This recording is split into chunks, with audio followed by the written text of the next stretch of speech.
Okay, good evening. We'll start our October 4th meeting. First, we have public hearings. We have 5 public hearings. The first public hearing is on submission of grant application under the Restore New York program. Is there anybody here to speak on this? Call number 2 for public hearing number 1, submission of grant application under the Restore New York program.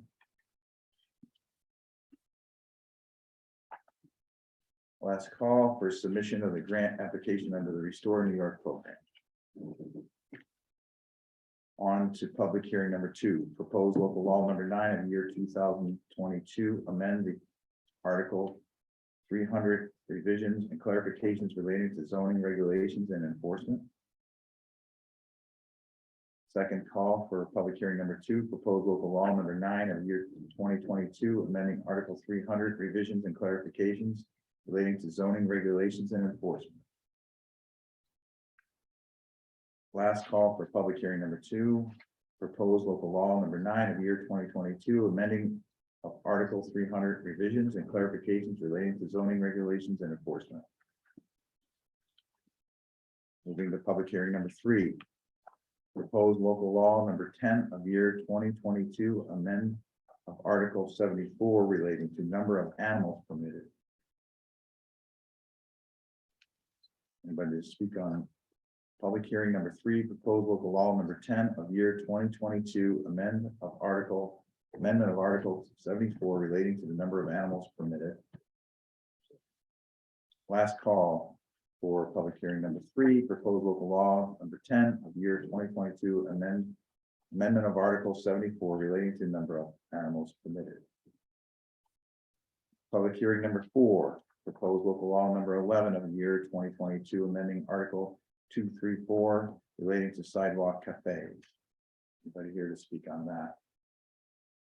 Public hearing number 4, proposed local law number 11 of the year 2022, amending chapter 234 relating to sidewalk cafes. Last call on public hearing number 4, proposed local law number 11 of the year 2022, amending chapter 234 relating to sidewalk cafes.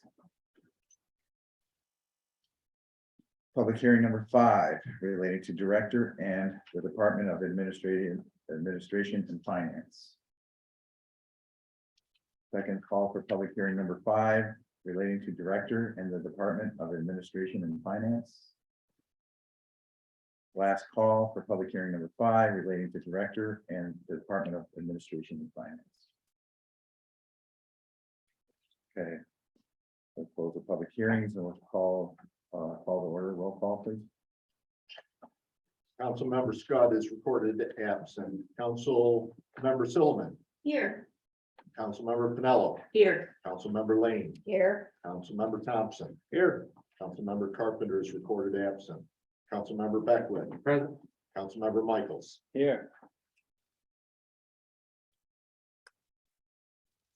If we can all stand for the salute to the flag, please. I pledge allegiance to the flag Of the United States of America. And to the republic for which it stands, one nation. Indivisible, with liberty and justice for all.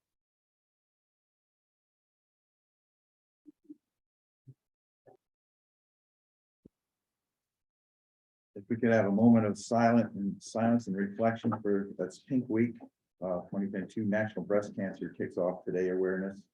As you'll note, some of our police officers have pink badge and ribbons on as well. And we bring awareness to all those inflicted.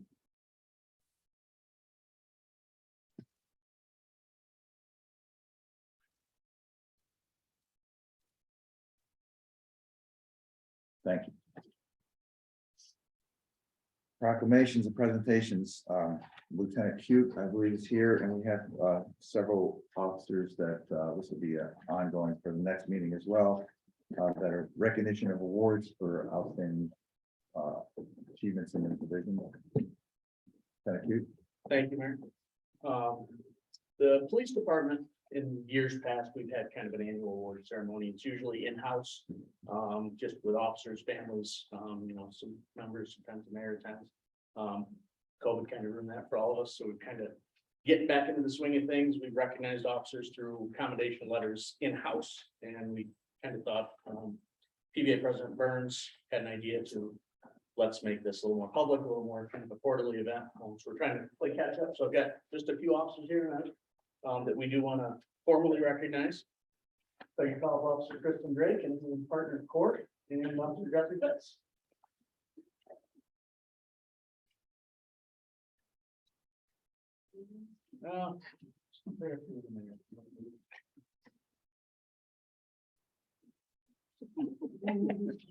That dog's getting a lot of camera time.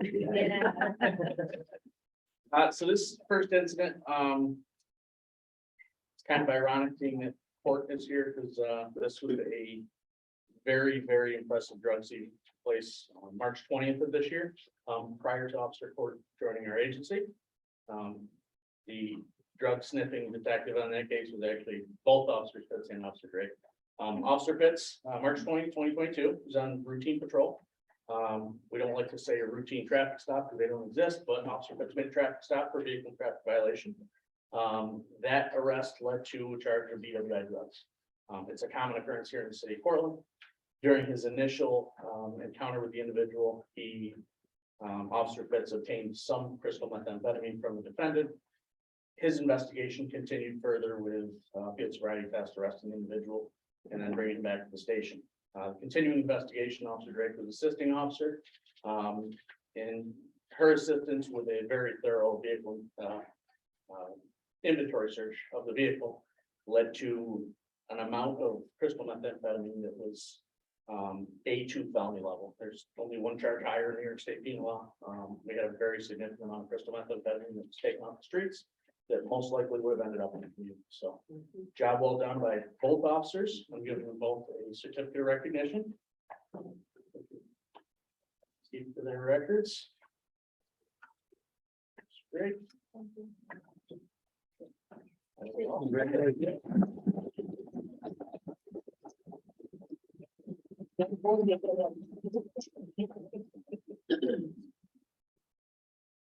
Next, Officer Steve White.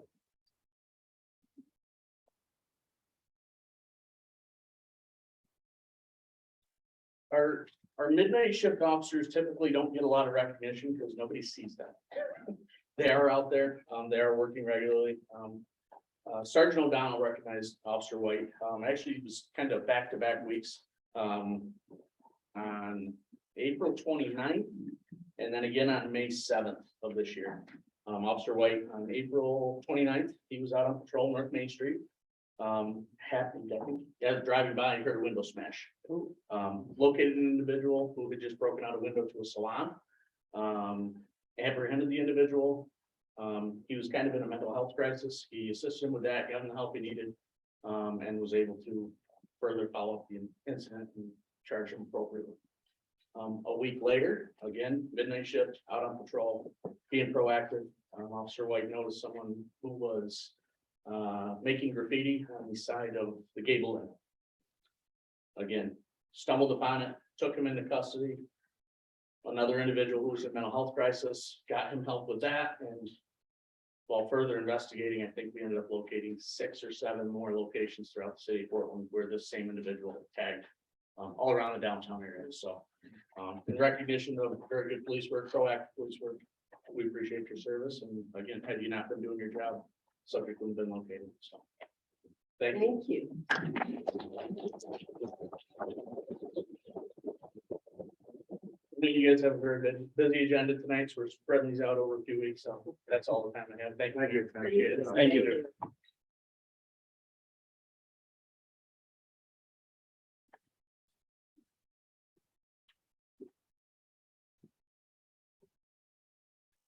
Just want to make note that the chief was not here because there's Citizens of the Ward Year Award tonight.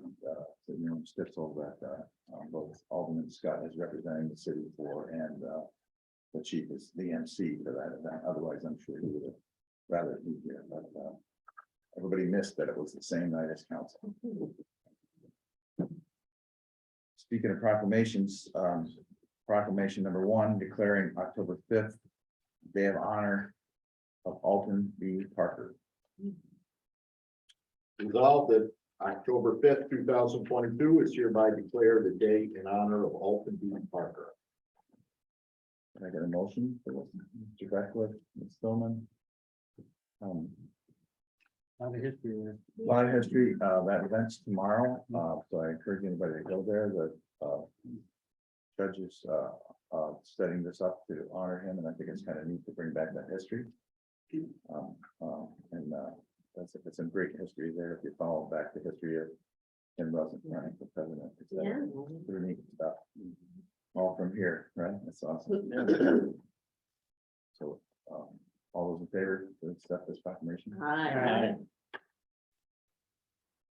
Privilege of the floor. Did anybody sign for privilege of the floor that we're aware of? Kevin? Thank you. Finance report. Couple things that we all have the finance report. Probably the big items to note on the finances are, we're still behind on our sales tax revenue. Certainly the FICA and our unemployment insurance has created negatives within our balances. But there's several other items that we're waiting for reimbursement on from state aid. It's probably the biggest one that we're waiting for as well. But everything else, have to make some shift changes for fuel and those kind of things to shift from account to account for some of the items, but we'll continue on moving towards the end of the year. For the last quarter. We were noted for being under susceptible physical stress by the comptroller's office. I knew this was coming. This was notified before. Last year's budget or the 2020 were 1.5 million less in a negative thing, and this year was another. Past year was another one that showed that stress. So we're making continued efforts to fix those items and identify those and correct those actions. So I feel like we won't go any worse. Well, we certainly have reduced it already, but the idea would be by next year to be off of that list. So we don't want to be on that list. I think some of the other cities and municipalities purposely didn't fill out their papers. So if you look, there's quite a few that haven't, so they wouldn't be on the list, maybe. But I think, but it gives us a target to get to, and I think I know we will address it. I know it'll be taken care of.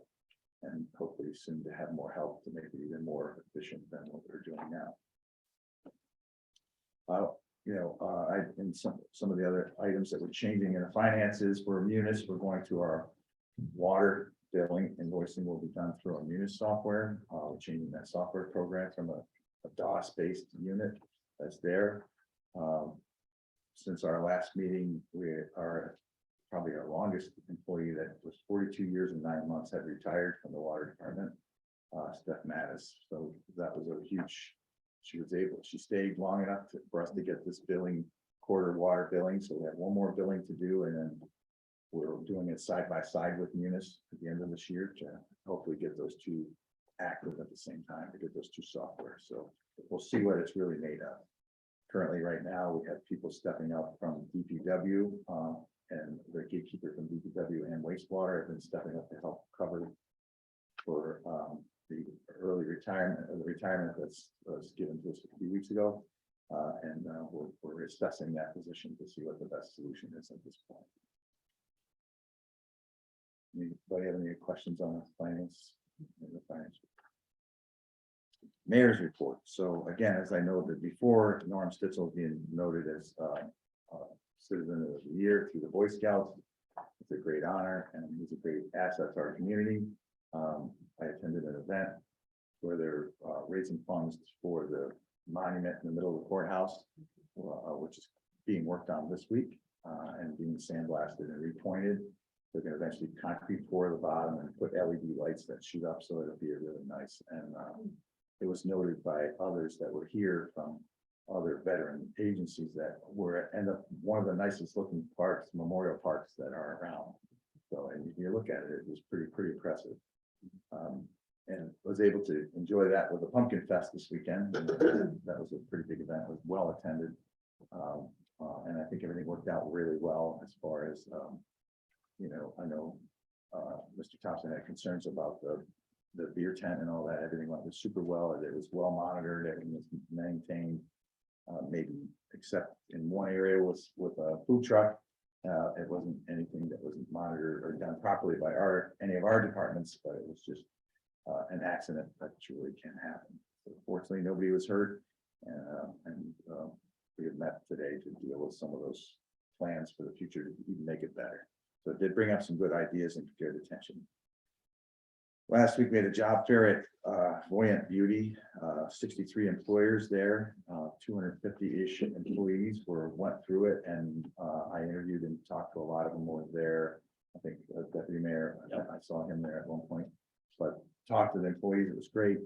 Kind of interesting to see employers pushing each other out of the way to get in front of the next one. You know, Cortland schools and Homer schools are kind of pushing in front, trying to grab people, but I think it was highly successful. I feel super confident that these people all have an option, and I feel confident about the future options that we hold within that building over there. So those are all good news on the good news aspect. On the bad news aspect, we received word that for the Parker School and try to deal with that. So I've taken some proactive actions to meet with bond counsel, and we're trying to set up a meeting as soon as next week, later this week or early next week, to deal with what we can do as far as the lien that's on the building and the property and what our options are.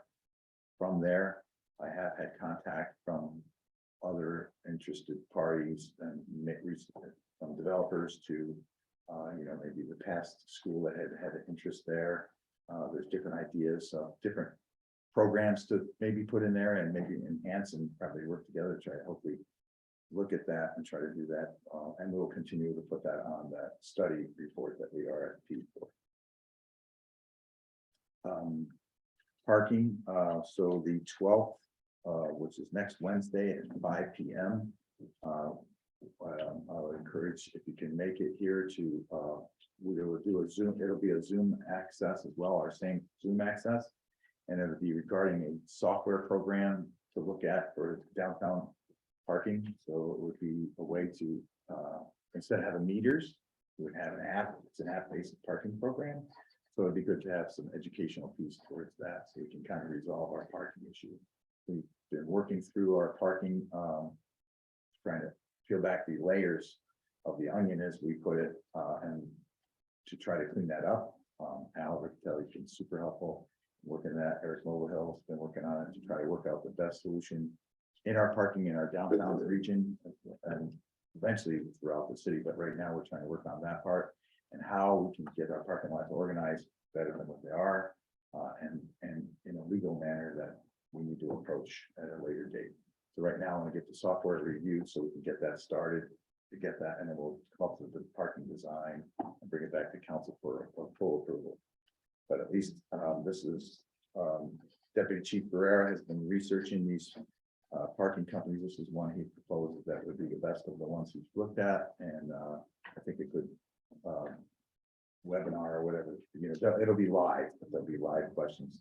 Certainly the public is invited, and anybody has a concern or discussion to want to see what it's about, but I think it will hopefully answer those questions. So that is the 12th at 5 p.m.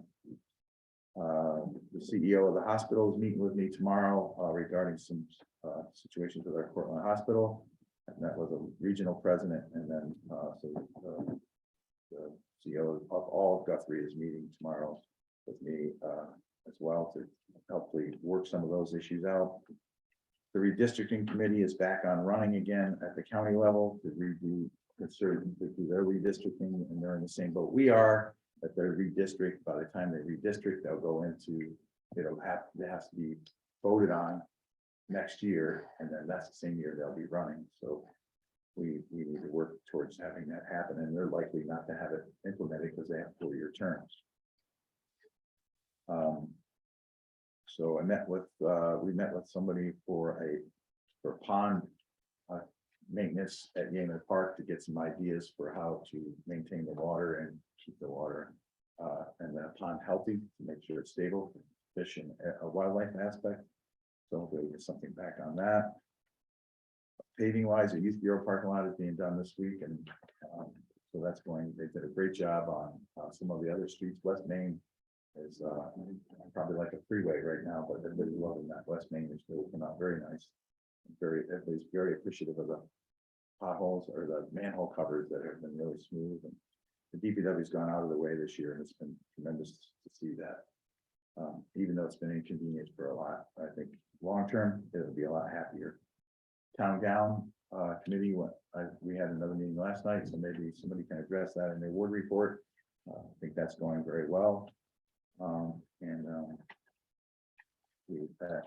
Because of the great communication, and Mr. Dovey, I appreciate your phone call to Mr. Adams about the chlorine event. That was huge and averted a big problem. We had a situation where it was somewhat of an innocent conversation that happened where chlorine from a pool had been leaking out and it got pumped into the sewer, which would have been a huge problem for roosters and bugs at the plant. They don't like that. So, but fortunately, everybody had some good forethought and understand everybody's responsibilities enough to call each other, and that was avoided quickly and easily, and good forward thinking by Mr. Adams of getting his employees in, calling them in to have that dealt with ahead of time. So those kind of things, you always hear about them when they're bad, but you never hear about when somebody averted them. So appreciate that. That's all I have. Anybody have any questions? That's a lot, yeah. Try to keep it brief.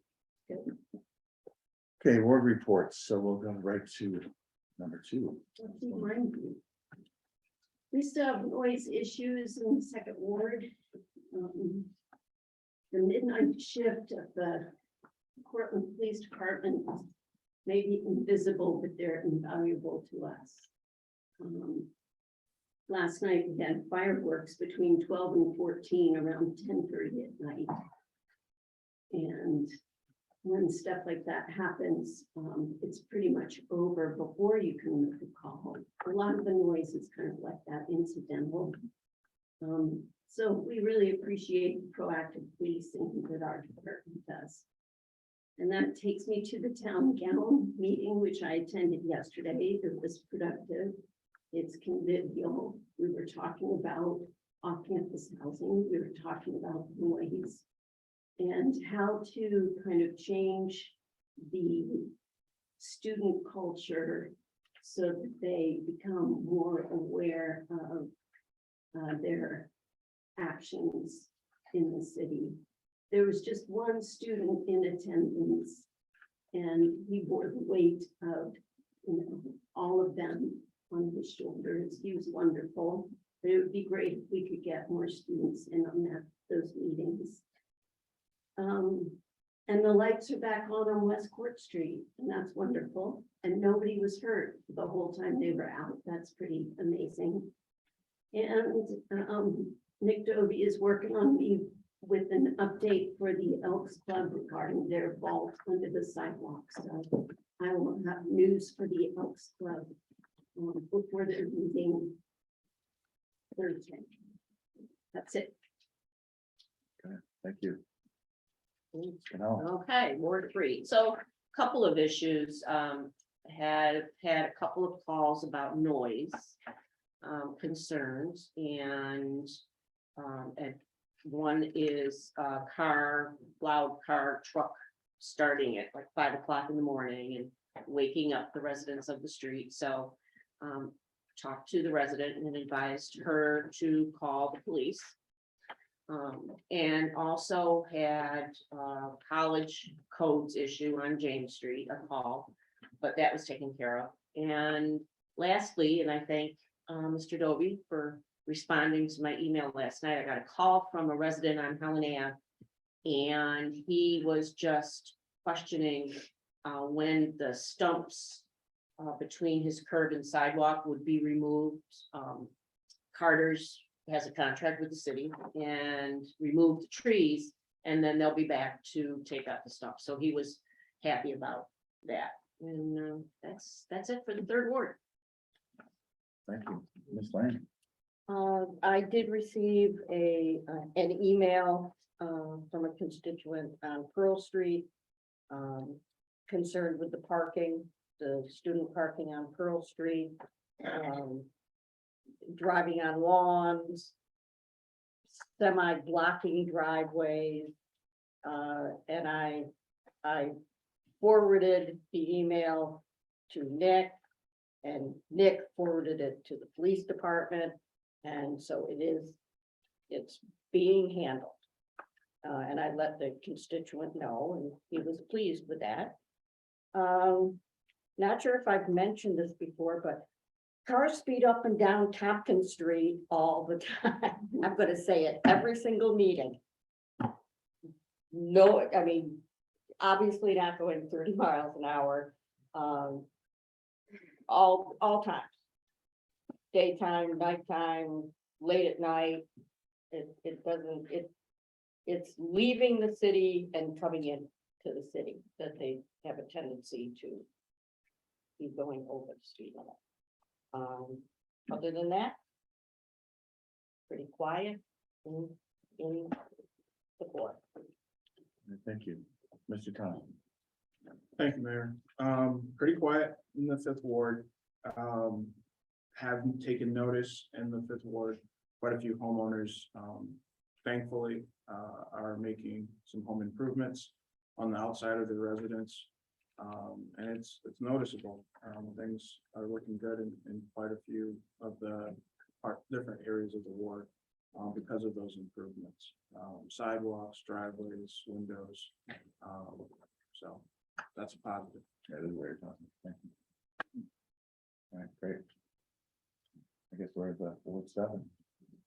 All quiet in the seventh ward.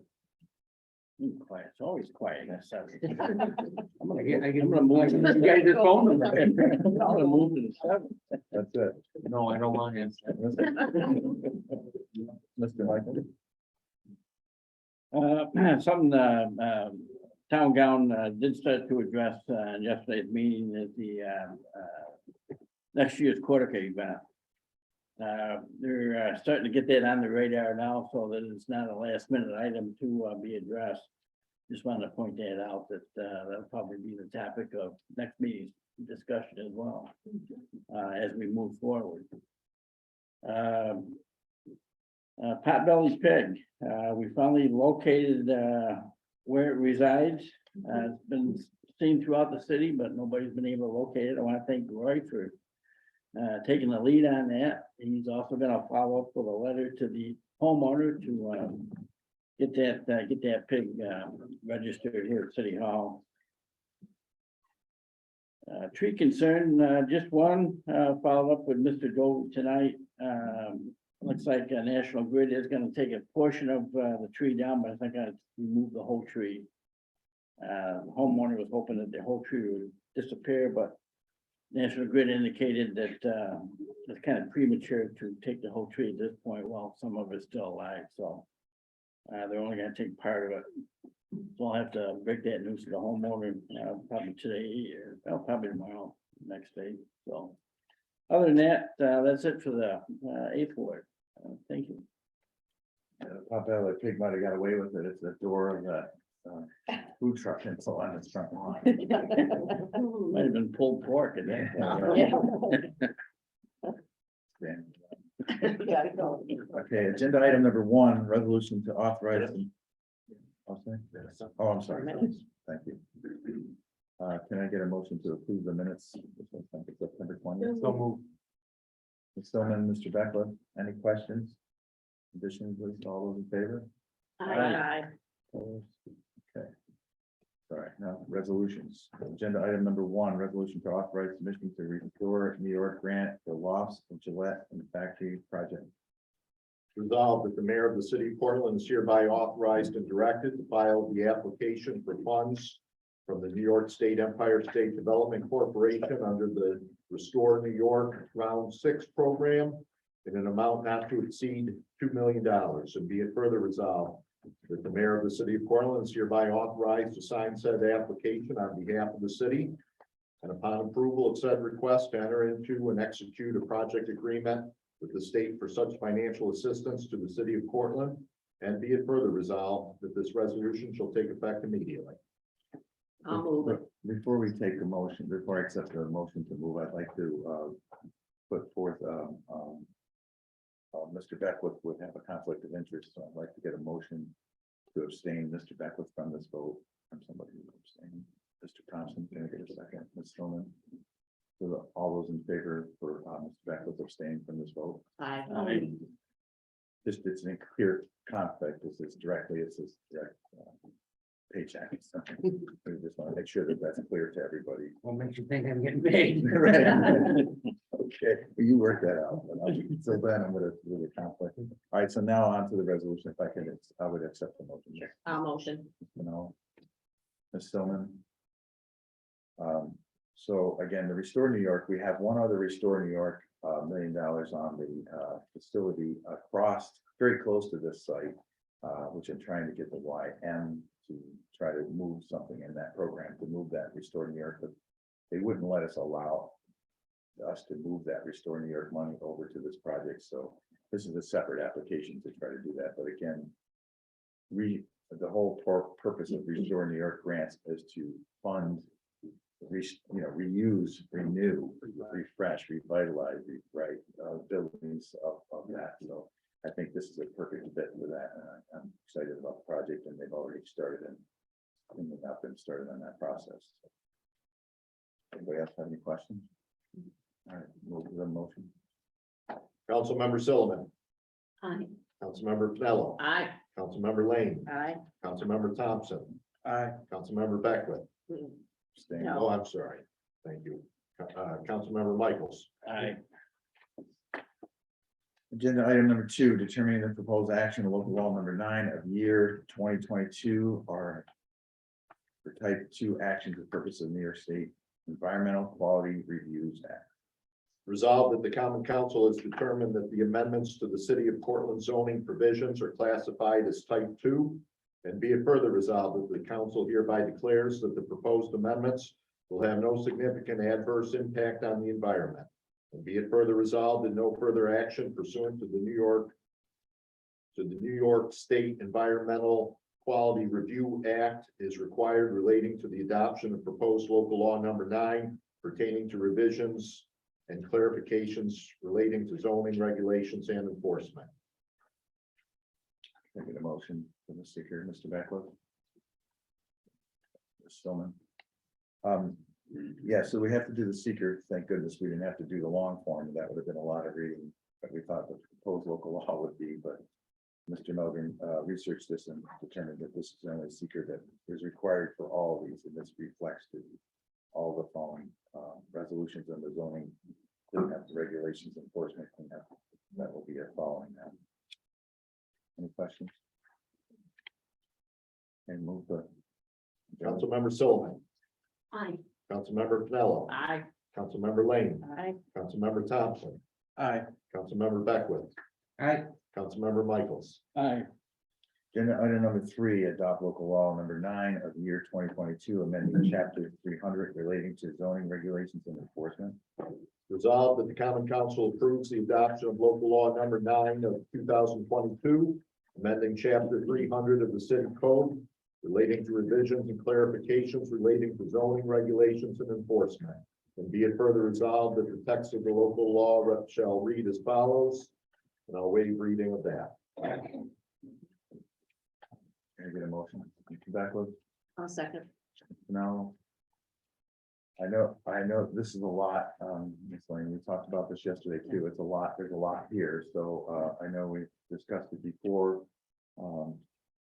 Our zoning officers here to discuss any major identities to that, we have to shift the state the whole part in our local law when we do it, so that's why this agenda is so long. Anybody want any clarification? There's one Mr. item, Red?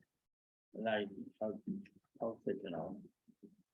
Okay, and within the first resolution, or is it specific to a resolution or all of them? Specific, item, article. Okay, Good evening. Now, one of your 300 articles, you had noted that there's a minimum distance of 7 feet from a person's residence to a property.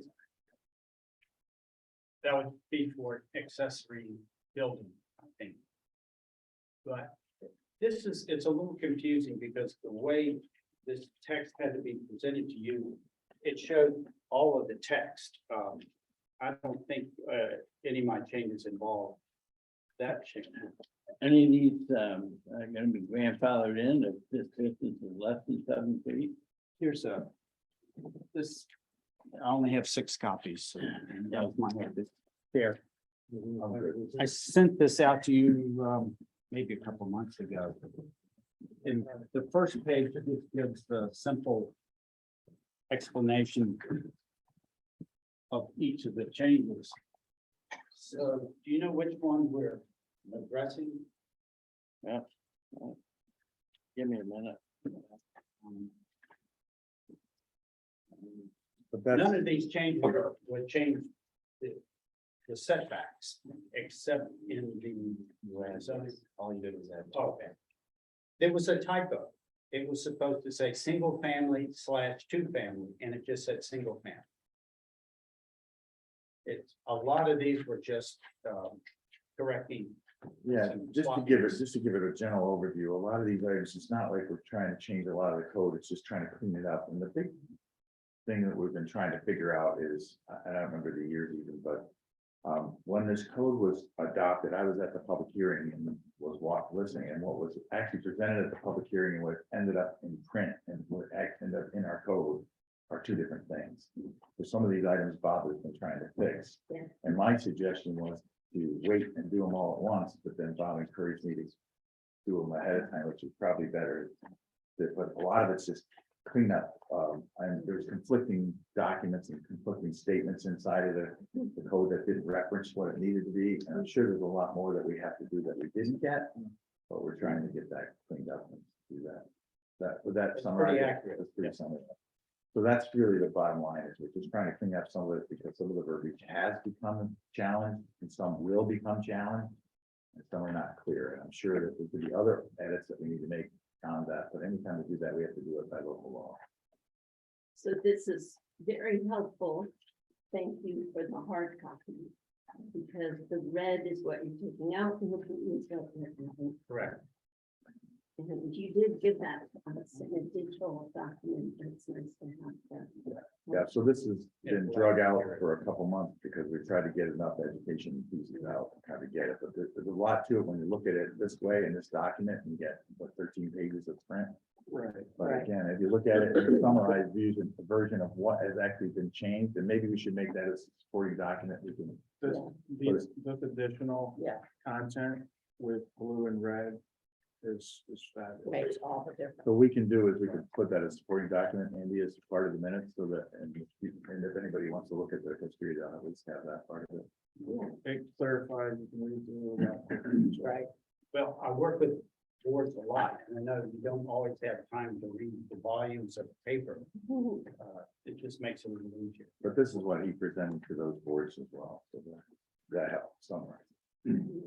And there's more to come, right? Tom? Yes, sir. Unfortunately, there'll be. There's more to come, so don't get bogged down. So 2014 out of 300, we're getting there. this is work, I'm sorry, but which item and agenda item are we on? Well, this is covering the next three, This or is- the next three public law, or was it four? Public laws, like three zone, next three zoning agenda, that's a summary of those three. Agenda item or agenda zoning changes, but we have to put the whole Right, law in. I wanted to speak to a couple, but I wanted to make sure I'm doing it right. I think at this point, if you speak to them, it'll be in the minutes that you're speaking to them in general, if you don't have to separate, but if you have Okay. general questions, this is probably the appropriate time. Well, on our agenda, page 10 out of 18. There are two typos. One is under 300-84B. In parentheses, it says 7, expect for a single family dwellings. I believe it should say except. Except. And that same error is made under 300-113 signs permitted and prohibited. Also under B, it says signs that do not require a permit, period, expect. I believe that should also say accept. I think you're right. Okay. Thank So just a small thing. Could you repeat where Yes. those? I have it. I've noted it online. 384 B and yeah.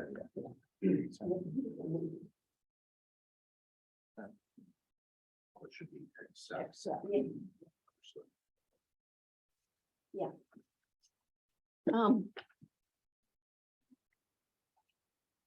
And when we get around to discussing signs that would be affixed to rentals, we did a lot of that work in the past. And we came up with a sign that was approved, a design that was approved by the historic board. And it can be produced locally, and I can bring you the mock-up to show you the material as well as the design, so that you guys can take a look at it. So that you don't have to reinvent the wheel. I have a rather specific question. I was asked a constituent a couple of weeks ago, it was concerning a sign that is on the Gable Inn building. That as you're coming down Tompkins and you cross Main, you look up and see it, I believe it. Says something about Trump and Pence and thank you. It bothered my constituent, and I said I wasn't sure there was anything that could be done. It's political speech and that's protected. That's protected higher than any other signage we have, Right. so we kind of treat that. And I told him, it says thank you, it doesn't, it's not a campaign sign. So It's political in nature, so it's protected on the First Amendment. I will tell him. That's a legal site. I assume, It's a wall sign. If he did not get a permit to display that sign, so perhaps he needs a permit. So maybe that would be something. Yeah. I know that there was some grandfathered in a certain size, but I think that might exceed our size on it. I would would- argue that facts because of the size of the building. Yeah, Is it proportionate? Is that how you go by signs? yeah. Square it's footage 40, per foot. Yeah, so so that might be worth looking at in that aspect. I want to make a note that I'm not sure it's in the text. It concerns the downtown allowing outdoor entertainment. It should say with a special use permit. I'm not sure if it does or not, but we should put that. I mean, a special events permit. Is that a Page 4? future document, or is that? Isn't that something that you issued? It does say it on page 4. It does, It okay. does- I wasn't Yeah, sure. that's in there. Okay, I'm sorry. Yeah, that was one of the changes. And there, as the mayor said, there may be some more mistakes. When we went through, we found something called a certificate of appropriateness. I didn't find it till this year. We never had such a thing, but evidently another municipality does. And they had copied and pasted that text into our work. The company that did this, the firm, they do a lot of different municipalities, so it took us a while, we found it. Bob, is there an amendment that needs to be made here? I'm not clear if you're suggesting there's an amendment that needs to be made. Regarding the, To accept this, no, regarding To the make page 4, what you found on page 4. Yeah. Or districts. And with use of special permit. I think For you said it entertainment? was in the text. An events permit was in the text. So it's in the text. I saw it in the text earlier. So I don't think we need. to It's in do the that. text. If it wasn't in the text, I didn't read through this whole document. Okay, read the final document text, what's here, but it wasn't the other text that we had gone through earlier. I looked through it and I didn't see it at first, so. Outdoor entertainment, sorry, 300. right? I don't think so. That's. Yeah. No, it was right. Just make a motion to. Just for the sake of clarity, council, a lot of the text that you're looking at aren't necessarily changes. Even if there was one word change within a greater subsection or section Right. of the text, it has to be included in the local law that gets filed with the Secretary of State. So just because it's in this particular document doesn't mean it's an amendment to whatever existed before. A lot of these things are already in place. It was just convoluted. And luckily Bob's been going through this for years to clean it all up. But, you know, that particular example, that already exists. So just because you're looking at the language as drafted in this particular local law, doesn't mean it's Right. contrasting with what our code already has on the books. It's just triggered because of these other little minor trivial, language changes. Which are outlined in this Right. document makes that clear. Yes. So everything in black already was existing, was Correct. fine, has been working. Bob spent a lot of time on that. I think that, Yeah. one thing we struggle with is that you can't submit a version of the local law with text stricken. And a lot of the things were duplicitous, so we had to remove text. And Secretary of State won't allow that to be submitted in form, so we want it, I think it's in the supporting documents, there is a version with all those duplicitous sections or trivial sections, the line through it, that might be helpful to guide you through what you're looking at here, and I called around, I just didn't know how to show, we didn't know how to show the council what was being changed without, those revisions in there, because you're just seeing the text that's already existing, we're just getting rid of the stuff that we didn't. Yeah. So So, maybe that made it more confusing. right. So there's a technical question, because of the typos that we're finding on top of the typos. There's between accept and expect, those two alterations. We don't have to do the public hearing again. I mean, that's an assumption. And we're all good, right? That's So just a. we'll make the motion with the edits. We'll make this motion well, I remember who made the motion on this, because it is in this first resolution that we voted for. So whoever amended, understood that corrections will be made, the motion in a second.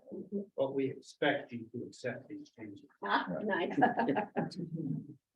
Okay, does anybody else have any more questions on this? Wait, What was the?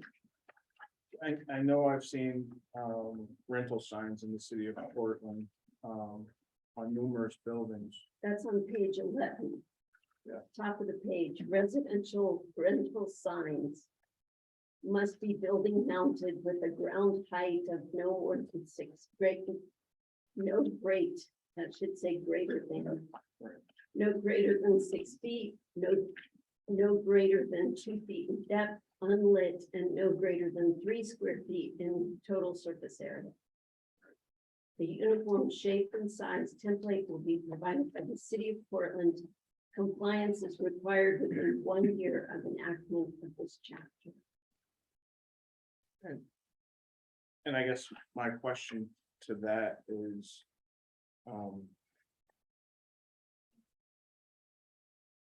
I've heard individuals, comment on the signs on houses are, non-occupied signs. Does that potentially target just having residential, these different signs? Does it potentially give way to target the houses? And as being identified as open properties, Well, is that a concern? so you're saying, for instance, like with our student population, they go away and Correct. their houses can be identified as in this certain area, having a rental sign, so that might be empty in the summer. That's a place I could break into, like that. Correct. Landlords don't have to put these signs on their houses. They don't have to identify a house as a rental. So, but if they want to advertise that a place is a rental and what number to call, then they would use this uniform sign, and it wouldn't be just stuck in the yard the way they are now.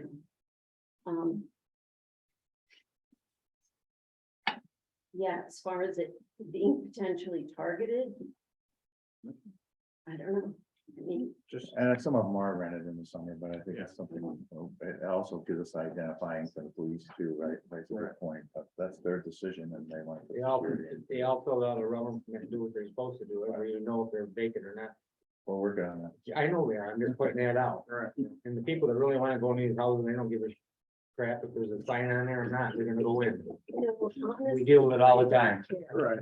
No, I'm We pointing, do too, we get people we've never seen before, strolling around the neighborhood, and as soon as the students leave, then we kind of keep an eye on them, because they look like they're scoping things out, right, but they're just looking, you know, there are other ways of telling whether our house is empty, other than whether a sign's on it. So I Right. think But- they're in the business of figuring that out, we're in the business of stopping them. Yeah. Anybody else? So, agenda item number 3, we'll call that. Let's have a motion. to make those amendments. Well, we said, that we with the changes, so we made the motion with that, we're accepting the motion was made. And the second, and they agreed to make those typo corrections, the 3 that were identified.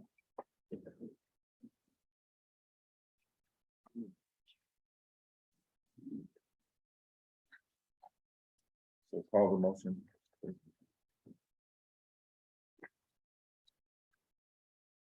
Councilmember Silliman, Aye. Councilmember Pinello, Aye. Councilmember Lane, Aye. Councilmember Thompson, aye, Councilmember Beckwith. Aye. Councilmember Michaels. I, Agenda item number 4, adopt local law number 10 of year 2022, amending chapter 74 relating to the number of animals permitted. Resolved that the common council approves the adoption of local law number 10 of 2022, amending chapter 74 of the city code relating to the number of animals permitted. And be it further resolved that the text of this local law shall read as follows, and we'll waive that reading. Can I get a motion? So, Stone, Thompson. Any questions on these? All the same. Oh, yeah. Councilmember Sullivan, aye. Councilmember Pinello, Aye. Councilmember Lane, Aye. Councilmember Thompson, aye, Councilmember Beckwith, Aye. Councilmember Michaels. I, Agenda item number 5, adopt local law number 11 of year 2022, amending chapter 234 relating to downtown sidewalk cafe. Resolved that the common council approves the adoption of local law number 11 of 2022, amending chapter 234 of the city code relating to sidewalk cafes. And be it further resolved that the text of the local law shall read as follows, waiving that reading. You get a motion? I'll move. Ms. No, Mr. Beckwith. Any questions? it was, several years ago, when we first started allowing, sidewalk cafes or extensions, to restaurants to be able to operate outside. There was a distance to be maintained per, handicapped individual. I just want to make sure that, this doesn't impede, them getting around in their downtown area. Yeah, I think they'll still follow those requirements, the bylaw. But this, yeah, that's part of it. Mhm. Anybody else? Call the motion, please. Councilmember Sullivan, Aye. Councilmember Pinello, Aye. Councilmember Lane, Aye. Councilmember Thompson, aye, Councilmember Beckwith, Aye. Councilmember Michaels. I, Agenda item number 6. Appoint hiring search committee for position of director of administration and finance. Resolved that the common council does hereby provide consent to the following mayoral appointments to a committee tasked with advertising for, interviewing, and making a hiring recommendation to the common council. Eric Bitterbaum, President of SUNY Cortland. Robert Corpora, County Administrator, County of Cortland. Daniel F. McNeil III, President of McNeil and Company Insurance and Risk Management. Joanna Ames, President of Ames Linen Service. Scott Steve, Mayor. AJ Meldrum, City Attorney. Mary Claire Pinello, Council Member. Troy Beckwith, Council Member. Tom Michaels, Council Member. Service Employees International Union Representative. And Bruce Adams, Director of the Department of Wastewater Treatment, the Senior City Department Head. And be it further resolved that the hiring search committee shall elect a committee chair and the city clerk shall serve as secretary providing administrative support. Can I get a motion? Mr. Beckwith. Ms. Stillman. So my thought process was to try to get our major, one of our major, our two major employers, which is the college and the county. An administrator that has some experience in doing that. Some of the other large business owners that have dealt with dealing with some of the CEOs and other companies. The union rep with the SEIU, which Ms. Searles is going to either do it herself or appoint somebody. We haven't finished that. Mr. Adams is our senior department head, thinking they would all have, department heads would have a focus to go to have their concerns and discussions of what they think would be. So I felt like this was pretty inclusive and certainly entertaining the other thoughts if anybody had any. I just want to add, Scott, just real quick, to make it clear for people who don't understand why there's a student council member on that board, because we also sit on the personnel. committee. I just want to point that out. The executive committee Yeah. was the Yeah. point there. I didn't, I just point that out. anybody else, any questions? Okay, call the motion, please. Councilmember Sullivan, Aye. Councilmember Pinello, Aye. Councilmember Lane, Aye. Councilmember Thompson, Aye. Councilmember Beckwith, Aye. Councilmember Michaels. Aye. Agenda item number 7, authorized public hearing on proposal local law number 12 for year 2022 to amend chapter 11 of the city code relative to towing fees, storage fees, and towing service insurance coverage. Resolved that pursuant to section 20 of the municipal home rule law of the state of New York, a public hearing on said proposed local law number 12 of the year 2022 to amend chapter 11 of the city code relative to towing fees, storage fees, and towing service insurance coverage shall be held on the 18th day of October 2022 at 6 p.m. at City Hall, 25 Court Street, Portland, New York, and that the city clerk shall publish notice of such public hearing in the official newspaper of the city of Portland. Mr. Beckwith. Anybody else? I'll second. Ms. Pinello. So these towing fees have not gone up for years, and certainly need to be adjusted, and as well as our in-town fees, we're still way below. Chief Sandy did a lot of research on that. We'll be able to talk about that at our public hearing after that, if we want to make the resolution. Councilmember Sullivan, Aye. Councilmember Pinello, Aye. Councilmember Lane, Aye. Councilmember Thompson, Aye. Councilmember Beckwith, Aye. Councilmember Michaels. Aye. Then on item number 8, authorized public hearing proposed local law number 13 of the year 2022 to amend article 238 of the city code relating to smoking on public property. Resolved that pursuant to section 20 of the municipal home rule law of the state of New York, a public hearing on said proposed local law number 13 of 2022 to amend chapter 238 of the city code relating to smoking on public property shall be held on the 18th day of October 2022 at 6 p.m. at City Hall, 25 Court Street, Portland, New York, and that the city clerk shall publish notice of such hearing in the official newspaper of the city of Portland. I get a motion, Mr. Beckwith. Mr. Thompson. Yeah, so this is going to address some of the with the cannabis use that's coming to our communities. I've already seen some use on Main Street, and this would eliminate that from all the way down through there.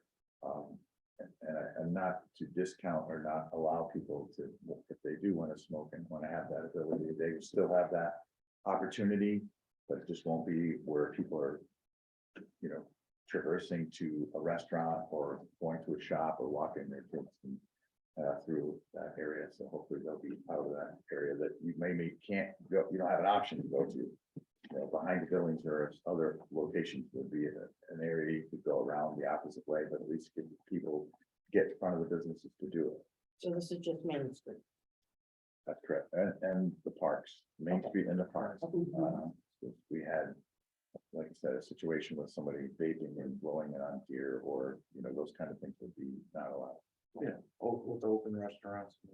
Yeah, so, I think it's a proactive approach that others haven't done, so. I think this would be a great asset. Most of, every business owner I've talked to is, you know, has been pretty excited about it, you know, having that, not having that. And secondhand smoke is bad, but we know the marijuana is even worse, right? So, there's a direct effect, so that would be great to be able to have that taken care of. This won't be the end of the year. We'll be dealing with this. Another street before it. Probably so, but at least we get the businesses to Oh, do it's a it. good start. I'm just And, saying. you know, and it does adjust, but, you know, we don't want to just judge 25 feet, you know, because then you go to the pocket park or whatever and you can't get by. Walked up to 3 people that were standing in front of the business smoking, and they were rolling up, and, you know, I don't even want to repeat what they said when I asked them why they were doing it there. But, so that being said, there is no enforcement to do that, and I get that some of that, sometimes that'll be happening at nighttime, and I don't expect everybody to be wrangled in at 2 o'clock in the morning. However, you know, it gives the opportunity, that becomes a nuisance. It's a problem. Anybody else? So, It's just clicked when I read this again, that, there's no, fines associated, with this. it's this is to authorize the public hearing for that. That'll be part of the secondary part. Okay. There's existing fines. Yeah. Okay, do It it. would be tied to that, but it would be in the. Once we get to that point. Yeah. Yeah, okay, so, thank you. Because we want to stiffen them up for sure. They draw their attention to it. Anybody else? Councilmember Sullivan, Aye. Councilmember Pinello, Aye. Councilmember Lane, Aye. Councilmember Thompson, Aye. Councilmember Beckwith. Aye. Councilmember Michaels. Aye. Agenda item number 9. Police chief and deputy chief pay increase. Resolved that the salary of the deputy chief of police shall be $113,694, and the salary of the chief of police shall be $128,694, and be it further resolved that said salary shall be effective retroactive to the Cortland Police Benevolent Association collective bargaining agreement effective date of January 1st, 2022. I move. No, Mr. Beckwith. Commissioner? Okay, thank you. Okay, Um, people jump in. What can I say? That's right. This is something that the executive committee had been working on and finally come up with a solution, and our personnel committee, and had been resolved to get finally to happen. So it's a little bit behind, but they can retroactive back. But there is, if you look at the salary structure between the police officers, there's a stepping increase from a patrolman to a sergeant to a lieutenant, the deputy chief and the chief, and this corrects that. So there's that continuous step, so that it wouldn't catch up. It got to a point where the deputy chief was making $234 more than the lieutenant. So that was kind of Impression. yeah. So this exactly right. It's So how long has it been since the chief has had a salary increase? That's a good question. I think my understanding according to the chief is that he was decreased when he was promoted. This one from what the past chief was. Right. No steps towards doing that. Yeah. And That's so whereas this is probably not enough in some aspects, we do have fiduciary responsibility too. So I apologize to the chief not getting it more, but I try to base some of the numbers are based off of what other municipalities of like size are charging, paying for their police chief as well. Mhm. So that none of that was not discounted in doing that. I'm just curious, is there a ceiling? Do they ever hit a ceiling? No, Just where it would just be cost. it's up to of you, living? us. up to There's us. always cost of living, but are there step increases? Right, well, what we would do is the proposal would be, we budget it next year, it will budget the increase so they stay this different. So the formula that I put together when we did the salaries was from a patrolman to a sergeant is 10,000. Sergeant to lieutenant is 10,000. But lieutenant to deputy chief is 15, deputy chief to chief is 15.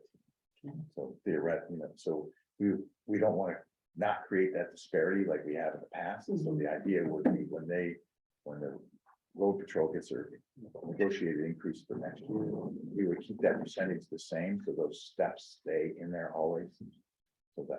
So they would get that automatically, and that would be budgeted. There's far more equity now than there had been. So now they'll get automatic increase it next year. I don't remember the exact amount of the contract, because it says 4%. That 4% will be passed all the way down, including the department. Does that make sense? Yeah. Anybody else? Okay, call. Councilmember Sullivan, Aye. Councilmember Pinello, Aye. Councilmember Lane, Aye. Councilmember Thompson, Aye. Councilmember Beckwith, Aye. Councilmember Michaels. Right, Agenda item number 10, accept Bulletproof Vest Partnership Grant Funds. Resolved that the city of Cortland Common Council agrees to accept these grant funds and place them in the Cortland City Police Department budget for uniform and safety to help offset the cost of purchasing bulletproof vests for officers. I'll move. Looking for Miss Lane. No. Madam Gave up. I did. All right, that's right. Really good. I know you did. Thank you. Mr. Beckwith, Mr. Michaels? Michael. Oh, yeah, Mr. Michael. Okay. We, so this Bulletproof vest, sorry. I didn't finish my sentence. So these Bulletproof vests are an annual vest that, we do replacements for when, they, show wear and fatigue. So they keep replacing them, so they keep doing that. Hopefully after this one, we'll be able to get the camera grant, that's the one I've been waiting for, but that's what this one's about. Anybody else? Yeah, moving. Councilmember Sullivan, Aye. Councilmember Pinello, Aye. Councilmember Lane, Aye. Councilmember Thompson, Aye. Councilmember Beckwith. Aye. Councilmember Michaels. Aye. Agenda item number 11, property conveyance. Resolved that the common council does hereby approve the conveyance of a vacant strip of land owned by the city, abutting western property lines of lots on western side of Glen Street, to Desiree Campbell of 14 Glen Street, in exchange for covering any filing fees with this county, with the Cortland County Clerk. Any motion? So moved. Mr. Beckwith. Everybody second, we need a second. Okay, Ms. Swilling. AJ, you want to speak on this? Sure. I think it was in 2019, there's an arbitrary strip of land that runs along the backyards of property owners on Glen Street that no one really has a use for. I think that it's my understanding that the developer conveyed that to the city because he had no use for it, and there was a mailer or something along those lines offering those property owners the chance to buy their 23 by 50 chunk of that property behind each of their lots. And coincidentally, this particular property owner, it came up recently, and she wanted to exercise her right to that. It's happened with a couple properties before. For whatever reason, it didn't come before the council, but this was something that it sounds like the body approved at one point to make this offer to those property owners. So she's just exercising her right to that. It's virtually useless, other than extending those particular property owners' lots back. So we can, And that's it. we can double her taxes then. Yeah, that's right. I think like 3 or 4 properties have already done it. I imagine, I'm hopeful that this might prompt other property owners to do this. It's their Well, it'd be nice to have direct people to clean it up, Right. because it gets pretty trash ridden back there, and it's a good way to get that cleaned up. It's a strange area. It's right on the border of Portlandville. It's just, something that will allow them to extend their fences if they want to do that, and just make it a nicer area for that particular. I'm wondering, what's the incentive to buy it? If we're not doing anything with it, unless they do want to move their fence or. build And clean it up, and keep it clean, so I can have a little better control. Oh, no. To I'm use the just fence saying- example, I mean, you can't put a fence up within so many inches of a Right. property boundary. And this will allow them to, just in using that example, move that fence back. Yeah, three, no, 4 I yards. get that. I just think most people just let it be, 'cause they can use it, we're not using it. Where's the impetus to pay for it, you know what I mean? Unless they have a need to move the fence or. There's several spots in the city that are like that, or trapped land between two backyards, Yeah. they're the same. It's still city property for whatever reason. Thank you. Yeah. That's quite a few. Just real quick, I just wanna know dollar wise here, I don't care about the amount we're buying the property for or what we're doing, but who's gonna take care of all the deed transfers and? Paperwork's already been drafted. Okay. They just gotta That's all I provide, need, or, yep, just a deed and the 2 requisite tax forms. One calculates transfer tax that the seller would be responsible for, but we're exempt. now these properties gonna go on the one parcel now, or they're gonna be? That's up to that particular property. Okay. owner. They gotta make Making an clear that they know they still might get 2 separate tax bills and all Yes. that, and they can get one tax. Okay, I did, so that was made clear when that this was first proposed, but that will go in the letter that they will accept when they sign off all the stuff. and give us a check. okay, thank you. Very good. Love 2 tax bills. Yeah. That's okay. Anybody else? Move it. Please. Councilmember Silliman, Aye. Councilmember Pinello, Aye. Councilmember Lane, Aye. Councilmember Thompson, Aye. Councilmember Beckwith. Aye. Councilmember Michaels. Aye. Agenda item number 12, we're gonna pull that resolution. We have not received the numbers back or the quotes for that as of yet, so we cannot put that forward. So we'll put that for, hopefully they'll be organized better and get that for the next meeting. So I'll just pull that as agenda item. Have the minutes ready to be pulled that. Agenda item number 13, accept and recognize donations to the Cortland Youth Bureau. Resolved that the common council accepts the donations listed below and appropriates funds to the Portland County Youth Bureau operating budget accounts outlined below. Donation from Timothy and Bethany Freeman in the amount of $250 for water polo equipment. Donation from Visions Credit Union in the amount of $22,500 for Visions of Christmas. Donations by CPFFA in the amount of $750 for football sponsorship. Donation by the PBA in the amount of $750 for football sponsorship. Have some clarification. Oh, sorry, we didn't motion. Sorry. Mr. Beckwith, Sure. Ms. Lang, thank you. For participating. Thank you for allowing me. Sorry, just look up. Sorry, discussion on, I just acronym. I'm not. I was looking because I was gonna ask the same situation. I was looking, I know our I know. youth bureau director's PBA. under the weather, but I know the PBA, Police Benevolent, right, but I'm not sure what CPF. Portland Professional Firefighters. Oh.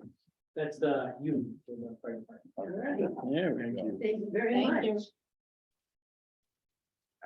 It's not gonna be all done, but. Yes, yeah. No, but they didn't go $1 more, you know. No, no, should have thought Make that a $750. competition, but. thank you for that. And the youth bureau is active working on that, so the Visions Credit Bureau will do the Visions of Christmas program, so that'd be fun. For that sponsorship too. Anybody else? Any more question? Councilmember Silliman, Aye.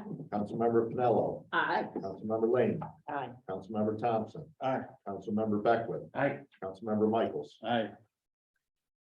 All right, discussion items real quick. We talked briefly about Parker School. I just want to clarify a couple things that are been misrepresented.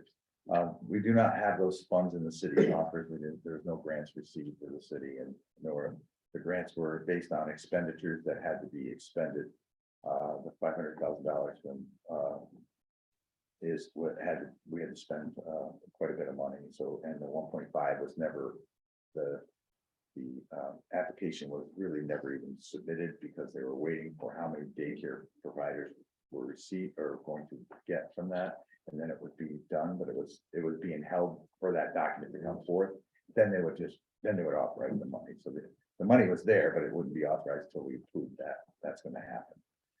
So once that was done, then that was DASNY as well, which is the one that has the lien on the property. So DASNY would submit that once that was done. When we had to finish exactly how many daycare we were providing, then they would submit that. Again, based on monies being spent. So we'd have to expend $5 million before we got these funds. So they're all based on expenditure rates and applications of doing that. So that part I just want to clarify, and there is a lien on it till 2032. Which is DASNY, which I'm trying to get to see what we can do different with that. And also, the covenant also ties us to only charging rent for what the utilities cost, what the overhead costs. So hoping to get something or some of those to be able to open up options. So everybody, all I can ask is to we're thinking caps on it, come up with a good resolutions to doing that. And some of the considerations I've thought about is turning the heat off for the winter and seeing what kind of mitigation there would be for that to help reduce our costs. So that that in the short term we get it. If it doesn't look like the biggest hurt to that would be the gym floor, probably would be the biggest concern. But other than that, it might be a solution. But we'll see what the next couple months play out here before we get into too much heating season to really worry about it. Anybody else have any other discussion or questions on that? So more to come, I guess. The sidewalk survey, maybe Mr. Everett can come up and talk about the sidewalk program and where we're at on some of that aspect of the code aspect. I think Ms. Stillman asked for that update last meeting. So pertaining to last meeting, Alderman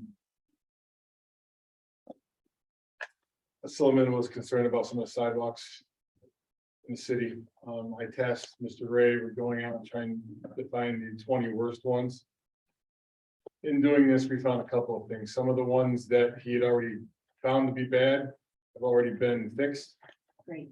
with our program, which is a good thing.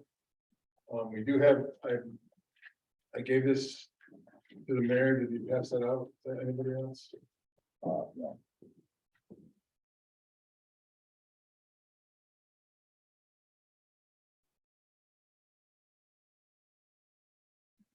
So I was impressed with the extent of Bob's survey.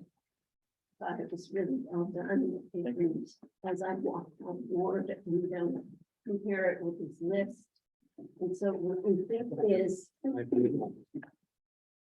what I'm thinking is, if another resident of the city sees a sidewalk that they think is just egregious, would they report it to you, to the codes office? Do they report it to, is Bob kind of in charge of that now? Do they report it to Bob? So if they find an issue with a sidewalk, it is a violation of the property maintenance code. So it would come to our office, and I encourage people to call our office if they have an issue with any intentional issues with a sidewalk. Bob is working with our office, so the mayor had asked him to complete this survey, so I tasked him with giving me his top 20. He gave me, was it 15 today? 17. And I added a few more that I was aware of, so you have a list of 21 now. Get them enough riverbed ones. You have been down River Street, correct? I've been all over this wonderful city. Look at that, look at the. River Street has sidewalks, a chunk of concrete are just piled in the middle of the sidewalk and So- watching people But if walking. you look at the document, you'll see it's. Well, I'm just saying, River Street's not. It's not on here yet. This is the top. Alderman Beckwith, so I told him. No, I'm just pointing out, I'm not, just saying you're not doing your job, I just wanted. I understand. So what I did with developing this list, I told him to find his top 20, and I told him to start with the high traffic areas. And then, not that River Street isn't a high traffic area, but we had to start somewhere. Obviously, we have an issue across the city with sidewalks. There is no doubt to that, but we are working on it, and we have made some headway. Like I said, some of the things on his list have already been fixed. And I think I've got 2 younger people Our two additions are out there in the street. They're hitting the street hard and they're doing a fantastic job. And I want to recognize that as well because they're doing an absolutely fantastic job. And with that, we're gonna keep hitting the streets hard, so. So one of the easiest ways, I think, to report a sidewalk is to take a picture of it. And how would somebody send a picture to your department? On our website, there is a way to enter a complaint right on the website, or they can simply call our office, or they can email me. I mean, my email is reverett, REVERETT @cortland.org. And my work cell phone is 607-745-6610. Could you repeat that?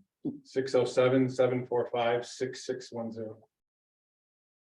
And when I get a complaint, we'll investigate it and we'll act on Okay. it.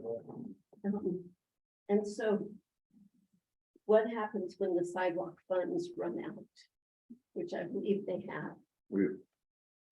We will, next year we'll do the same, we're gonna go through the same program, we'll hit it again. This year it worked out just about perfectly, I don't think we left very many behind. It's getting past that time of year, we can do it. But it's highly effective and I think it's working and we'll continue it. And remember that one of the other resolutions we passed is they can roll it into their taxes. So it might be better for them not to even take that 50/50 because then they can roll it into their taxes and get it paid for, which they couldn't do before.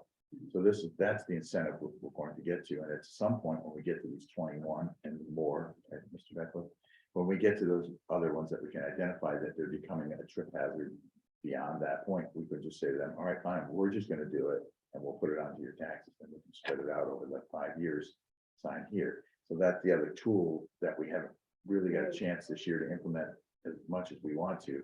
But this will be the start to it. So they're gonna keep identifying, keep contacting these people, hopefully get a list that the concrete companies can't shut off next year. And Yeah. we'll keep doing it. We've done a lot, like, I don't know, the 88 ramps, we did 86, 88 ramps going onto our streets this year. Mhm. And that was another complaint that we had in the draft. So significant progress, not fast enough to get it, but we have many years to catch up and Yeah. many areas, many miles to catch up, right, Bob? Bob has traversed the whole city.